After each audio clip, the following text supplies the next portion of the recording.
Fala aí pessoal, começando mais um vídeo.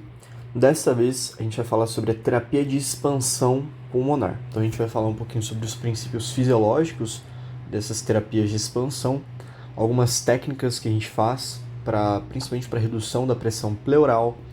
A gente vai falar um pouquinho sobre os principais movimentos respiratórios para a gente entender a mecânica respiratória, que vai ser muito importante para que a gente utilize essas técnicas, e alguns exercícios respiratórios, né, os que a gente pode utilizar com esse intuito de reexpandir o pulmão, beleza?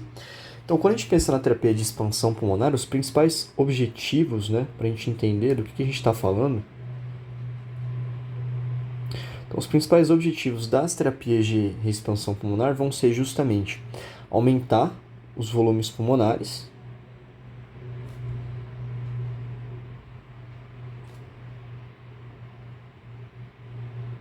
certo? Melhorar a troca gasosa. Então, a partir do momento que eu tenho mais ar entrando, mais ar se difundindo para os alvéolos, a gente vai ter, consequentemente, uma melhora nessa troca gasosa. Isso também vai ajudar a diminuir a dispneia do paciente.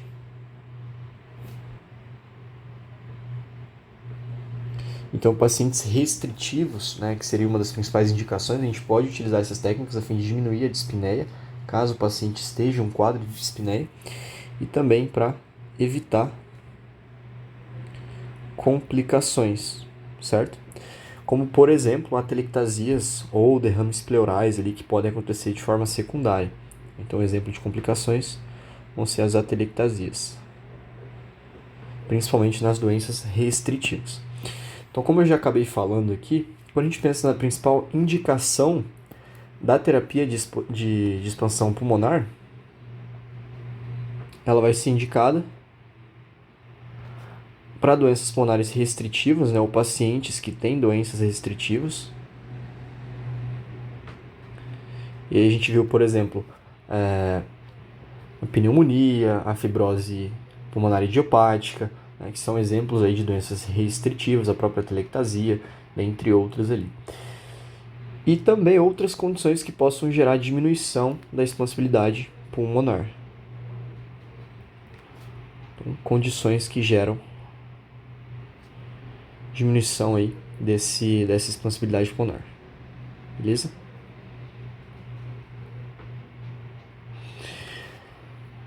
Para a gente entender como que a gente vai utilizar essas técnicas de expansão, a gente precisa relembrar um pouquinho de alguns princípios fisiológicos que a gente viu no primeiro vídeo dessa série de cardio, que foi lá no vídeo da fisiologia. Então, esses são alguns princípios fisiológicos importantes para a gente entender. Então, lá no primeiro vídeo a gente falou sobre as pressões pulmonares, né? A gente tem o que a gente chama de pressão transpulmonar, certo? Então, a gente tem esse mecanismo de pressão transpulmonar. A pressão transpulmonar, ela vai ser formada por duas pressões. Então, sempre que a gente utiliza técnicas de expansão, a gente vai estar mexendo nessa pressão transpulmonar. E aí a gente vai ver que existem duas pressões que fazem parte da pressão transpulmonar, certo? Uma delas é a pressão pleural e a outra é a pressão alveolar, certo? Deixa eu colocar isso aqui do lado, a gente faz um esqueminha. Bom, fiz um esqueminha para a gente entender isso aqui melhor. Então, quando a gente fala da pressão pleural, lembra que a gente tem duas pleuras, uma pleura parietal e a pleura visceral. Então, a pleura visceral é a que está em vermelho, que ela fica bem próxima ali ao pulmão, aderida ao pulmão, e a pleura parietal é a que está em azul. Então, ela fica aderida ali às costelas ali, a parede torácica, né?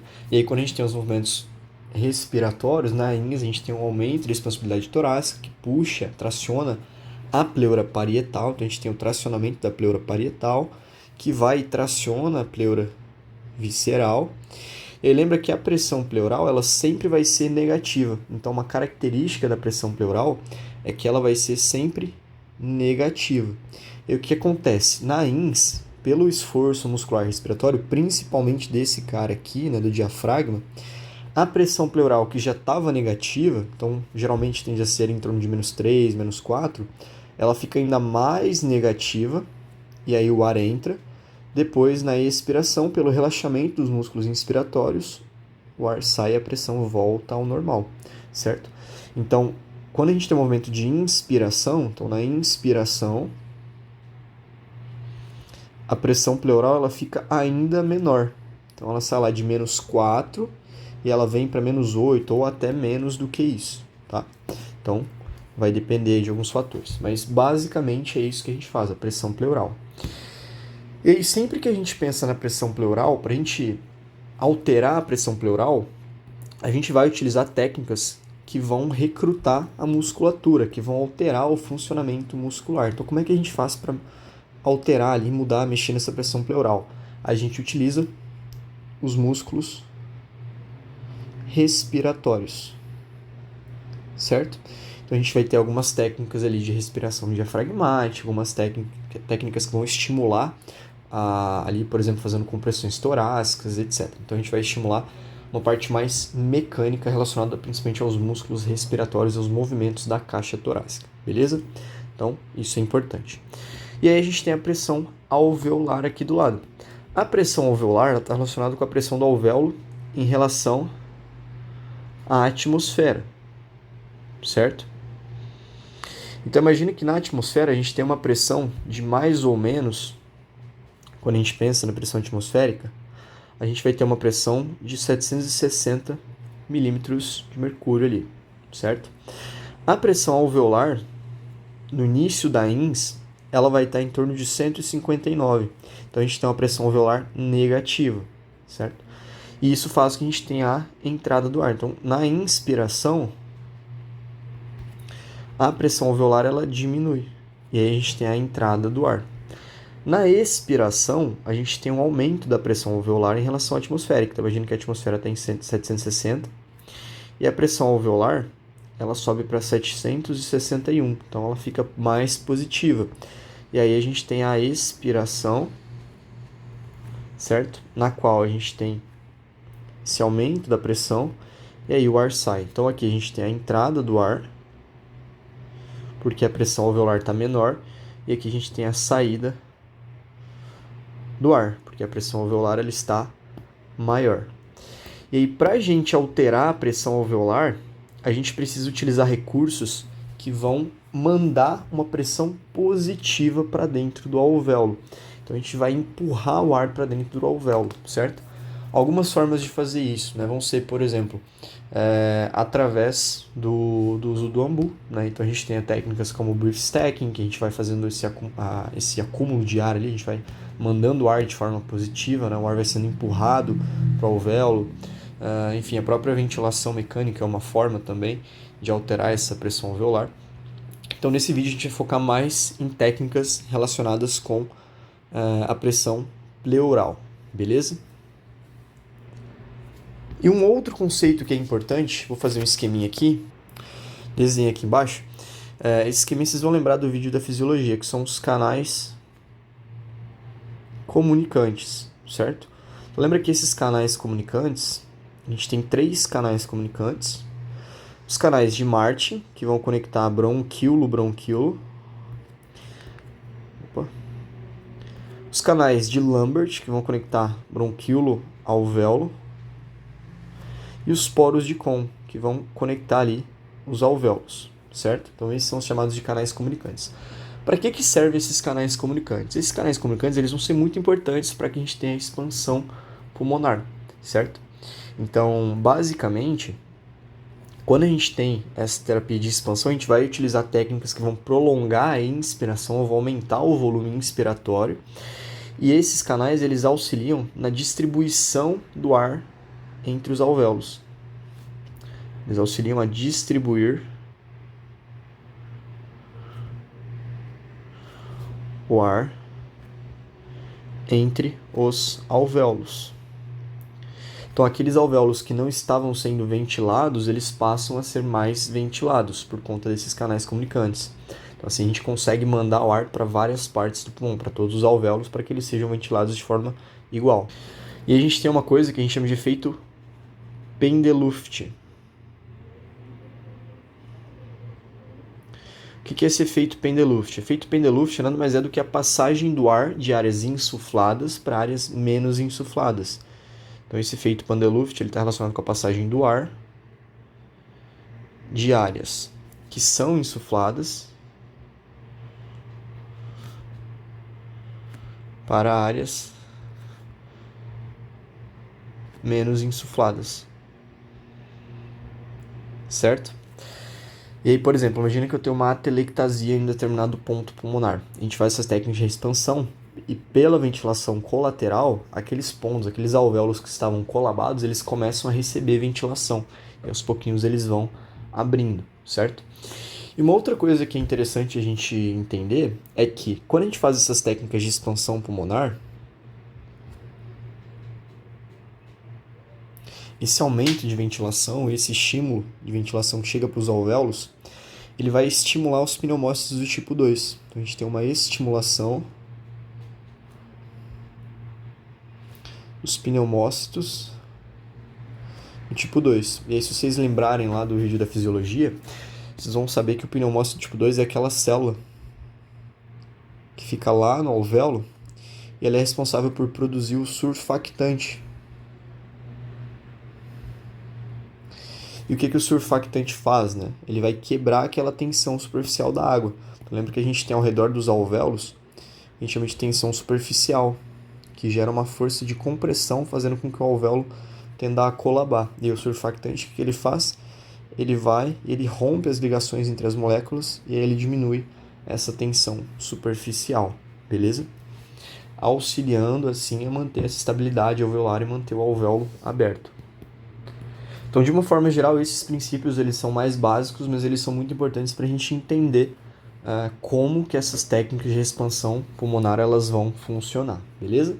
Agora a gente vai falar um pouquinho sobre técnicas em específico, né? Técnicas mais relacionadas à parte respiratória, para redução da pressão pleural. A gente fala de técnicas que envolvem a redução da pressão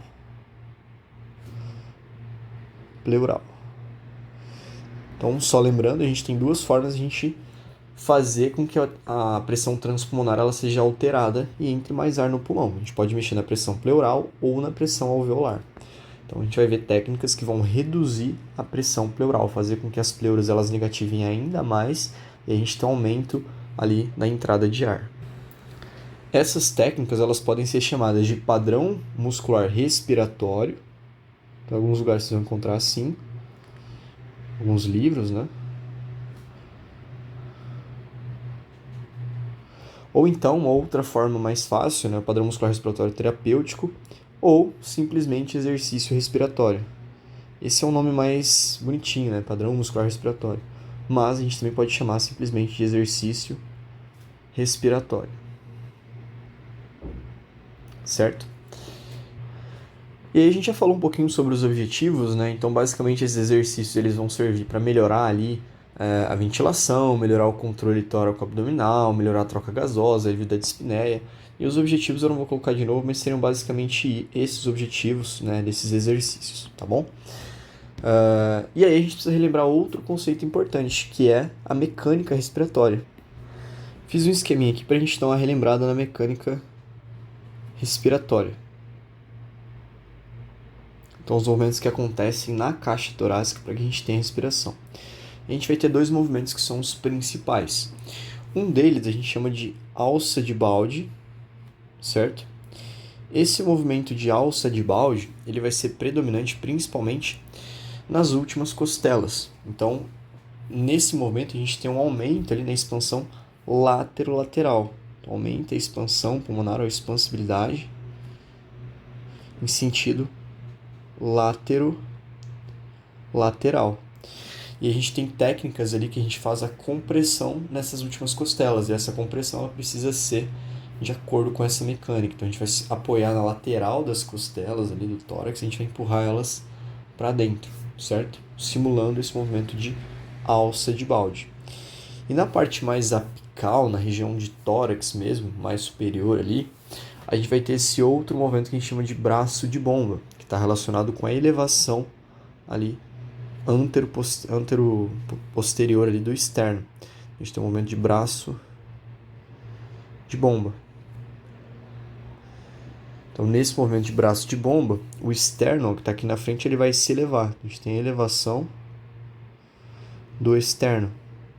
Esse braço de bomba, porque antigamente tinham aqueles poços de água, né? E tinha uma bombinha que era mais ou menos assim, né? Para você pegar água, você precisava ficar mexendo ali esse braço. Então, é mais ou menos esse o sentido. Tá? E aí a gente vai ter o sentido de expansão. A gente tem aumento dessa expansibilidade torácica no sentido antero posterior, certo? Os principais músculos responsáveis por fazer esse movimento de braço de bomba vão ser os intercostais externos, que auxiliam na inspiração. Os intercostais externos são os principais músculos que vão fazer esse movimento, com auxílio ali também dos paraesternais, né? Enfim, de outros músculos acessórios. E aqui, nesse momento de alça de balde, o principal músculo envolvido vai ser o diafragma. Beleza? E a gente vai ter um aumento daí, no caso, lateral e também céfalo-caudal, porque o diafragma ele vai descer e aumentar também esse espaço do tórax. Beleza? Então, só relembrando aí esse conceito de mecânica respiratória. E agora a gente vai falar especificamente dos exercícios. Vamos falar um pouquinho sobre os principais exercícios, então, respiratórios. Vou colocar já o primeiro, a gente já falou aqui que são as técnicas de redução pleural ali, mas um deles vai ser o exercício diafragmático. Vou fazer um esqueminha aqui. Bom, então aqui a gente tem nossa caixa torácica, a gente está vendo o que acontece durante os movimentos, certo? Então, na inspiração, quando a gente vai fazer um exercício diafragmático, o que tem que acontecer? A gente vai pedir para o paciente, né, colocar a mão no tórax e colocar a mão na barriga. A gente vai pedir para ele solicitar que ele faça uma inspiração sem com que a mão que está no tórax se movimente e fazendo com que a mão que está no abdômen ali, ela suba. Então ele vai fazer uma inspiração mais abdominal, uma inspiração utilizando mais o abdômen ali, tá? E essa inspiração é uma respiração diafragmática. Então o diafragma desce e aí a gente tem a elevação ali do abdômen, né, da barriga ali, beleza? E essa técnica, esse exercício diafragmático, ele é importante porque ele ajuda a aumentar a ventilação, principalmente nas bases pulmonares. Tá? E ele tem alguns benefícios também. Então, por exemplo, o exercício diafragmático ele é utilizado muito por pessoas que têm ansiedade, né, que ficam mais acelerados ali, como uma técnica de relaxamento, porque ele aumenta a atividade do sistema nervoso autônomo parasimpático. Então, ele aumenta a atividade parasimpático. E aí a gente pode indicar até mesmo para pacientes que às vezes têm problemas de sono, que são muito estressados, né? Porque quando a gente aumenta o parasimpático ele está relacionado com uma diminuição do estresse, uma melhora da qualidade de sono, então o indivíduo fica mais relaxado, consegue dormir melhor e também uma sensação de bem-estar, beleza? Algumas considerações importantes para a execução do exercício, né? Coisa que a gente precisa entender, que a gente faz da forma correta. Então é importante orientar o paciente em relação à forma de execução, certo? O paciente ele vai fazer esse exercício de preferência sentado, né? Se ele não conseguir, pode ser inclinado. A mão ela vai estar no abdômen, como eu já falei, para percepção, né? Então para ele perceber, para ter esse estímulo visual. Ele vai realizar de 1 a 3 séries de 5 a 10 respirações. Então a gente pode fazer uma série, depois progredir para 2, 3, em torno de 5 a 10 repetições dessa respiração, beleza? Então ele faz uma inspiração máxima, focando ali no abdômen, né, em elevar o abdômen, elevar a barriga, e a expiração também máxima, tá? Então a gente precisa ensinar para o paciente.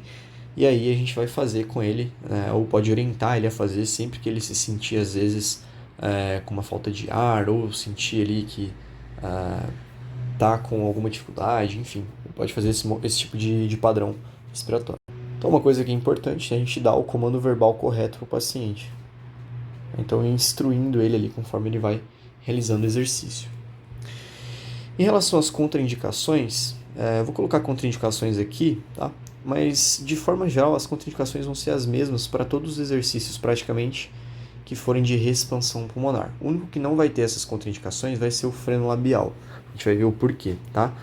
Mas essas contraindicações, eu vou até colocar elas aqui em cima, porque elas vão servir meio que para todos os exercícios ali que a gente vai falar.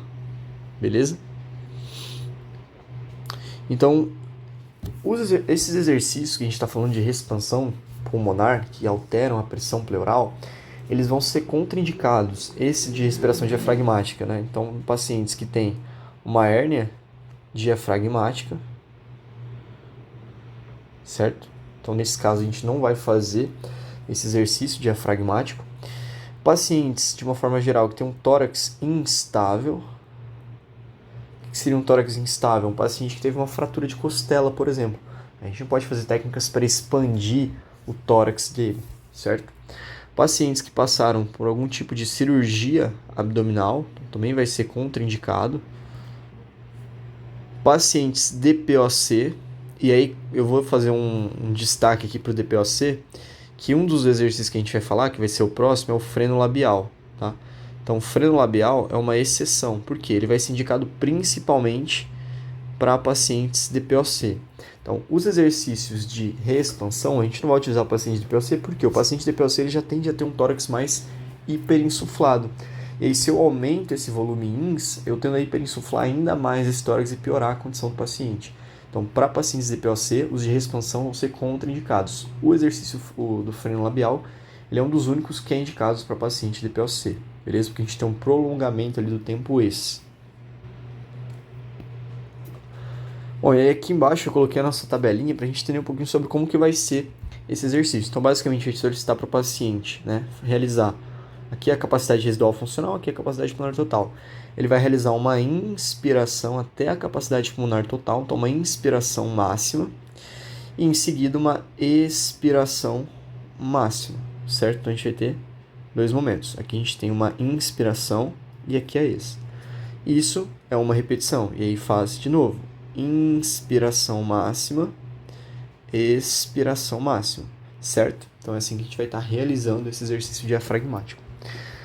O próximo exercício que a gente vai falar é justamente o freno labial. Então, o freno labial, ele é um exercício que ele vai ser indicado para pacientes que são DPOC, certo? A gente pode utilizar, inclusive, em conjunto ali com alguns outros exercícios. No paciente DPOC, a gente pode utilizar o exercício diafragmático e o freno labial juntos, tá? E aqui, né, nesse caso, a gente está fazendo uma respiração com uma expiração suave e prolongada.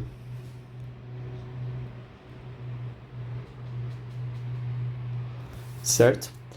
E aí, no freno labial, a gente vai ter um aumento do tempo expiratório. Então, a gente vai aumentar o tempo ex. E aí, o paciente que é DPOC, que tende a ter obstrução das vias, ele consegue, com o prolongamento da expiração, eliminar mais ar e aí ele consegue desinsuflar um pouco esse pulmão, né, que uma das características é justamente ele estar hiperinsuflado.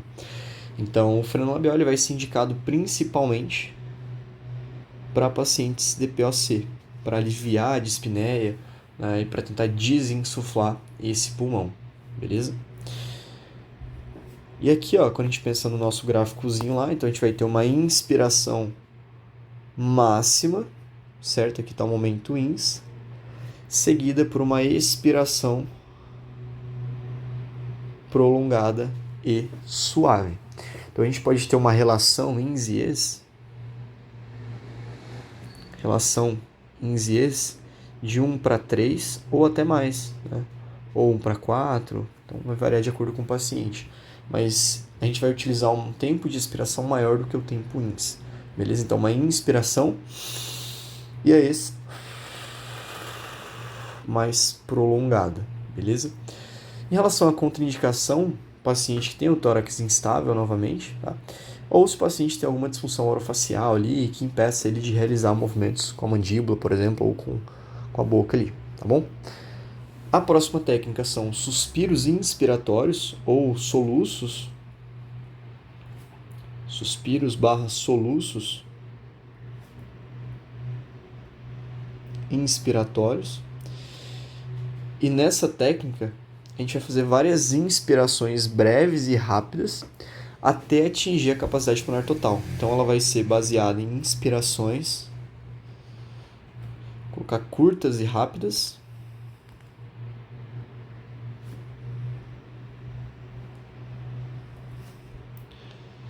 até a capacidade pulmonar total, certo? Então é outra técnica na qual a gente vai aumentar o tempo inspiratório. Então, a gente fica mais tempo inspirando, tem um aumento na entrada de ar, um aumento na ventilação colateral. Então, basicamente, a gente vai ter aqui uma inspiração curta e breve até a CPT. Então, e aí, a hora que chega lá no final, faz a expiração, beleza? Então, o paciente vai fazer várias inspirações curtas e vai aumentando até ele atingir, né, de forma sucessiva, a capacidade pulmonar total, e aí realiza a expiração, beleza? Então, vai puxando, e aí, expira tudo de uma vez, tá bom? O próximo padrão é a expiração abreviada.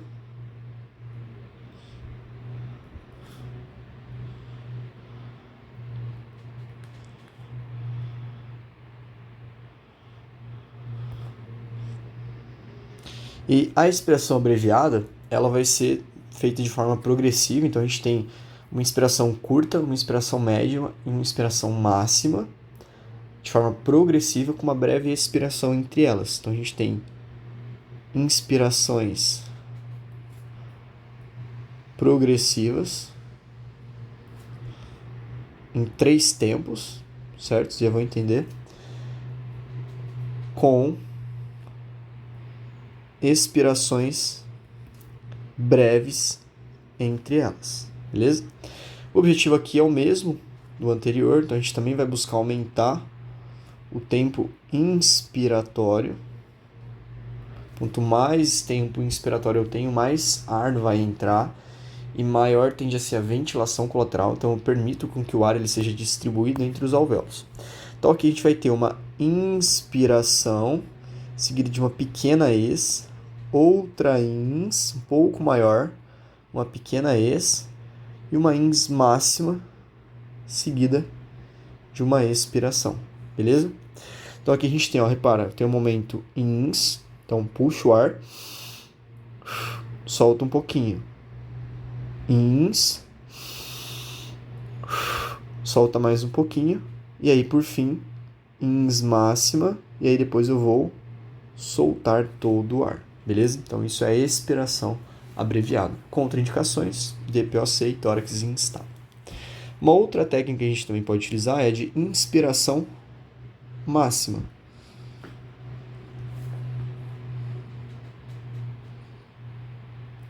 Nessa técnica de inspiração máxima, como o próprio nome diz, o paciente ele vai realizar uma inspiração máxima. Então, a gente tem uma inspiração máxima com pequenas expirações. Então, pequenas expirações seguidas por ins novamente.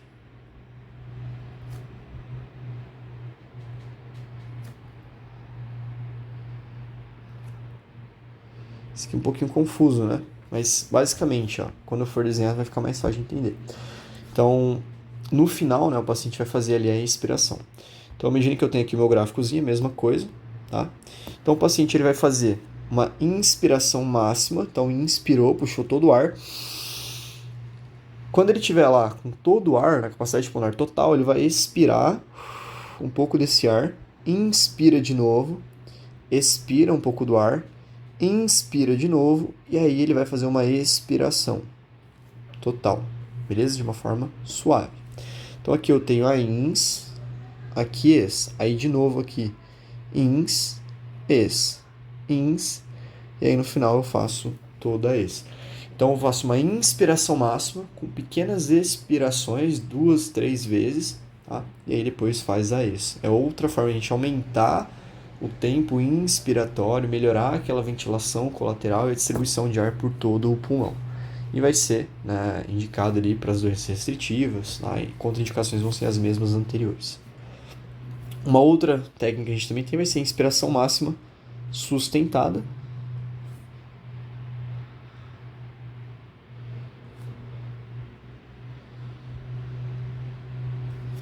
Certo? Como o próprio nome diz, a gente vai fazer uma inspiração máxima e sustentar por algum tempo, certo? Então aqui o objetivo é fazer uma inspiração máxima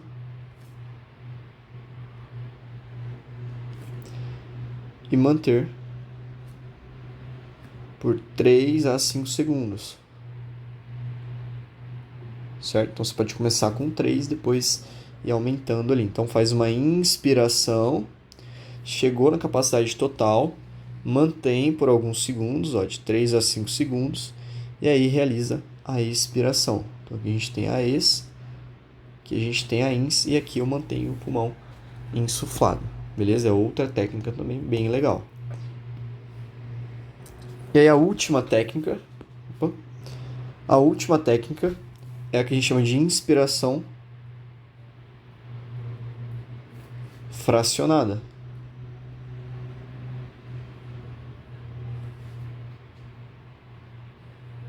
Então, na inspiração fracionada, a gente vai fazer uma inspiração em tempos.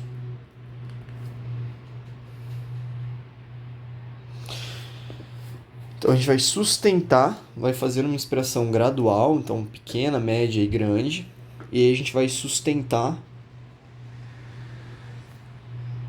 por 2 segundos em cada ins, beleza?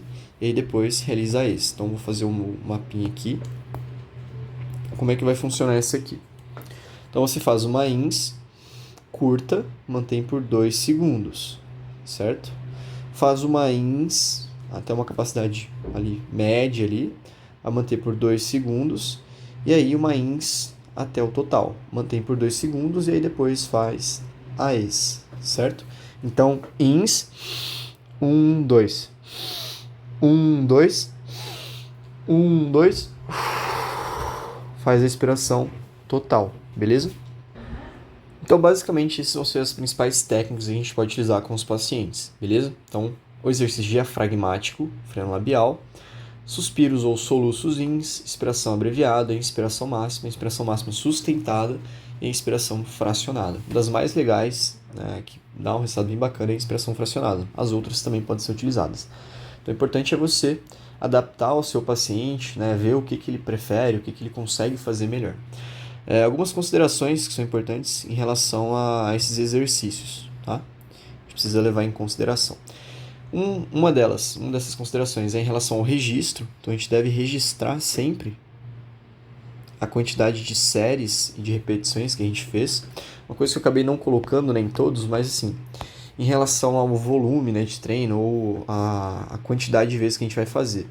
De uma forma geral, para todos esses exercícios, né, vou colocar aqui o volume, a gente pode fazer de 1 a 3 séries de cada exercício, em torno de 5 a 10 repetições, certo? Inclusive, alguns a gente pode ensinar o paciente a fazer em casa, né? Enfim. Então, de 1 a 3 séries, de 5 a 10 repetições, isso é meio que geral, vai servir para todos os exercícios, beleza? Claro, vai fazendo de forma gradual, começa fazendo uma série de 5, depois 2 séries de 5, 3 séries de 5, 2 de 10, enfim, vai alternando ali. Então, a gente precisa registrar qual técnica foi utilizada, certo? Para a gente saber o que a gente fez. Então, imagina que você atende um monte de paciente ao longo do dia, né? Você vai lembrar o que você fez com o paciente na semana passada, né? Então, talvez você não lembre exatamente a quantidade, qual exercício. Então, é importante a gente anotar também a quantidade de séries.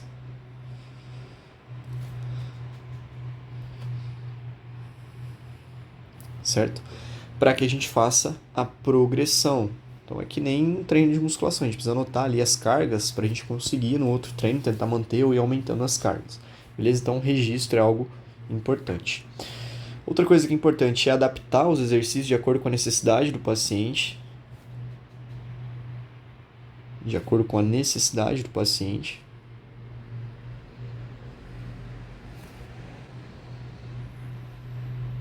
Então, um exercício que ele consiga realizar, ensinar o paciente a realizar os exercícios, adaptar em relação ao tempo, número de séries, repetições.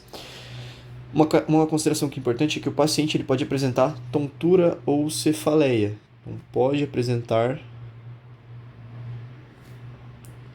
tontura, vertigem, dor de cabeça, né, que seria a cefaleia, por conta do aumento da ventilação. Tá? Então, isso é uma resposta normal. Nesse caso, se a gente perceber que o paciente está com tontura, você vai ver que ele vai relatar talvez tontura, ou minha cabeça está doendo, começou a doer, a gente interrompe os exercícios. Tá? Então, a recomendação é interromper os exercícios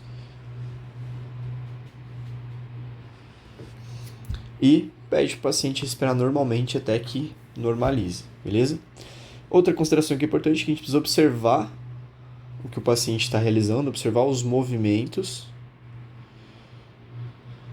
E caso o paciente esteja fazendo de forma errada, a gente corrigir.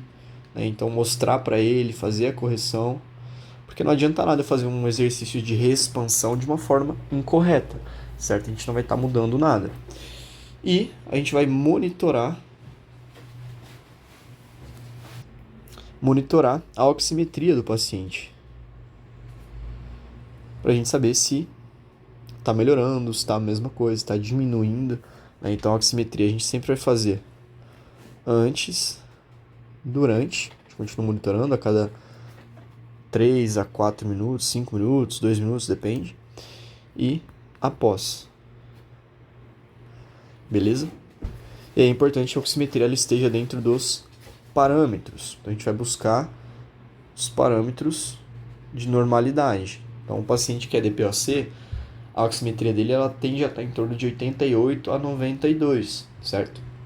Ou um paciente, né, enfim, com alguma outra patologia, a gente sempre vai tentar buscar os parâmetros de normalidade. Às vezes o paciente chega na clínica com uma oximetria dando uma saturação um pouco abaixo. Então, um paciente DPOC, um paciente, por exemplo, DPOC não, um paciente que tem uma fibrose idiopática, um paciente que está com pneumonia, a gente faz essas técnicas com ele e às vezes a saturação dele ela começa a subir um pouquinho, porque a gente melhorou a ventilação, a gente está mandando ar para mais áreas pulmonares, ventilação colateral, fazendo efeito. Então a gente começa a ter uma melhora nessa oximetria, beleza?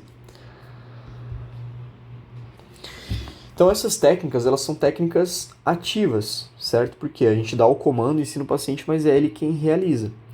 Além delas, a gente também tem algumas técnicas que são manuais.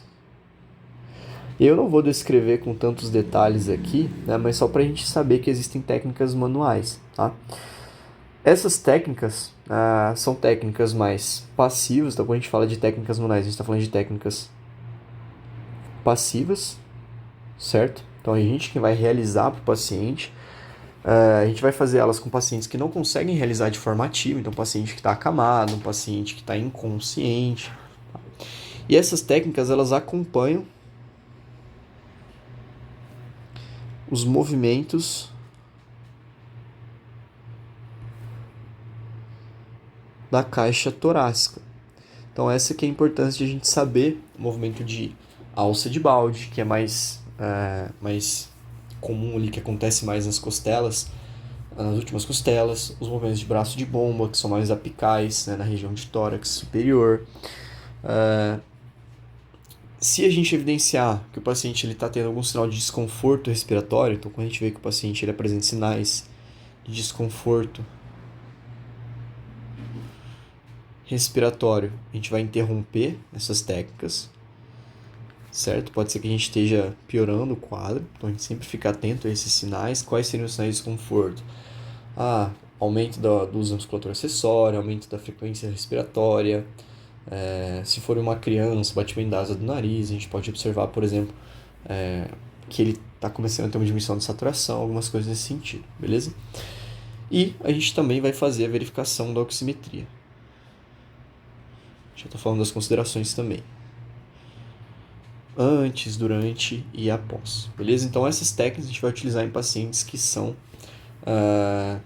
passivos mesmo, pacientes que a gente não conseguem fazer de forma ativa. Beleza? Então, um exemplo aqui, essas técnicas passivas. para pacientes que estão acamados, ou para pacientes que estão inconscientes, às vezes passou por uma cirurgia, né, um paciente que está sobre sedação, coisa nesse sentido, beleza? Então as principais técnicas que a gente vai utilizar, eu vou só citar elas aqui, vocês podem procurar outros vídeos, né, ensinando melhor as técnicas. Então a gente tem as técnicas de compressão, descompressão, beleza? E aí nessas técnicas a gente vai comprimir o tórax do paciente, então a gente faz uma compressão do tórax, que pode ser tanto na região apical quanto nas últimas costelas. E é preciso lembrar que quando é na região apical vai ser um momento de alça de balde, de braço de bomba, perdão, quando é na região mais das últimas costelas, de alça de balde. E aí você vai comprimir, acompanhar o movimento durante a ins e a ex, né? Mas na expiração você vai comprimir o tórax, certo? E aí quando o paciente começar a fazer a ins, a gente solta de forma abrupta. Então tem vários vídeos na internet mostrando. Então tem a compressão e descompressão, tem as técnicas de estimulação costal, certo? Essa técnica de estimulação costal vai ser basicamente uma compressão nas últimas costelas. Então a gente faz a compressão nas últimas costelas, mantém por 2 a 3 ciclos respiratórios, ou seja, ins e ex. E depois do terceiro ciclo, a gente vai soltar abruptamente durante a ins. Tá? Então ele começa a fazer a ins, o terceiro ciclo a gente solta de forma abrupta. Beleza? Então estimulação costal. A estimulação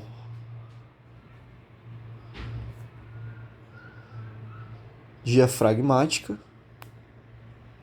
Então a estimulação diafragmática vai ser a mesma coisa, a gente vai fazer a compressão do diafragma, então ali na região mais central, ali logo abaixo do processo tifoide, a gente apoia os dedos na borda das costelas e a gente vai fazer essa compressão, mantém por 2 a 3 ciclos e solta abruptamente ali na ins ao final do terceiro ciclo, beleza? E a gente tem técnicas de ventilação seletiva, ou também chamado de desvio de fluxo.